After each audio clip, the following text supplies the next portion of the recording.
स्वागत है आपका बी न्यूज नेशन में। मैं हूं आबिद हुसैन शेख। कोविड-19 की लड़ाई में बीएलडीई ने दी 50 लाख की मदद। देश के इस नाजुक हालात में सहारा बने बीएलडीई संस्था की तरफ से 50 लाख की आर्थिक मदद करते हुए केंद्र और राज्य सरकारों को बीजापुर की प्रसिद्ध बीएलडीई विश्वविद्यालय की तरफ से प्रधानमंत्री परिहार निधि और मुख्यमंत्री परिहार निधि में 25-25 लाख, बीएलडीई संस्था के अध्यक्ष पूर्व मंत्री मौजूदा एमएलए डॉक्टर एमबी पाटिल ने बीजापुर डीसी वायस पाटिल को चेक के जरिए सहायता की। इस अवसर पर director Devar Hippargi, MLA Soman Gowda Patil Sasnur, MLC Sunil Gowda, VS Patil Babaleshwar, Chandrakant Shetty, doctor Mahantesh Biradar, SA Biradar रहे उपस्थित। राज्य ಸರ್ಕಾರಕ್ಕೆ ಮತ್ತು 25 ಲಕ್ಷ ರೂಪಾಯಿ ನಾವು ನಮ್ಮ ಟೀಮ್ ಯೂನಿವರ್ಸಿಟಿಯಿಂದ ಪ್ರೈಮ್ ಮಿನಿಸ್ಟರ್ ರಿಲೀಫ್ ಫಂಡ್ ಕಳಿಸಿದ್ರು ಕೂಡ online ಕಳಿಸಿದ್ವಿ.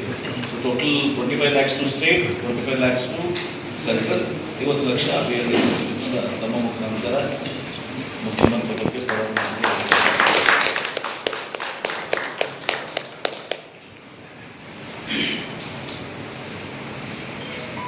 Bijapur Lingayat district educational association BLD association ಸಂಸ್ಥೆಯಿಂದ ಕೊರೋನಾ ಈ ಒಂದು ಪಿಡುಗನ್ನು ಹಬ್ಬಿದೆ. ಇದನ್ನು ತಡೆಗಟ್ಟುವಂಥದ್ದು, ಇದಕ್ಕೆ ಎಲ್ಲ ರೀತಿ ನೆರವು ನೀಡುವಂಥದ್ದು ನಮ್ಮೆಲ್ಲರ ಕರ್ತವ್ಯ.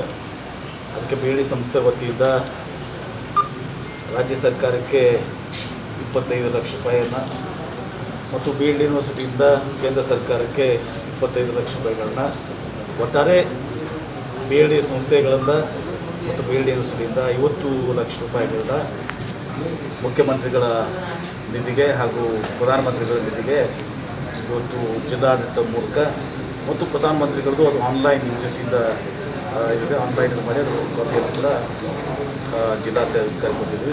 ಒಟ್ಟಾರೆ 50 ಲಕ್ಷ ರೂಪಾಯಿ ಇವತ್ತು ದಿವಸ ಇದು ನಮ್ಮ ಕರ್ತವ್ಯ ಅಂತ ಹೇಳಿಕೊಂಡು ನಾವು ಇವತ್ತು ಸರ್ಕಾರಕ್ಕೆ ಇದನ್ನು ಕೊಟ್ಟಿದ್ದೀವಿ. और खबरों के लिए देखते रहिए बी न्यूज नेशन।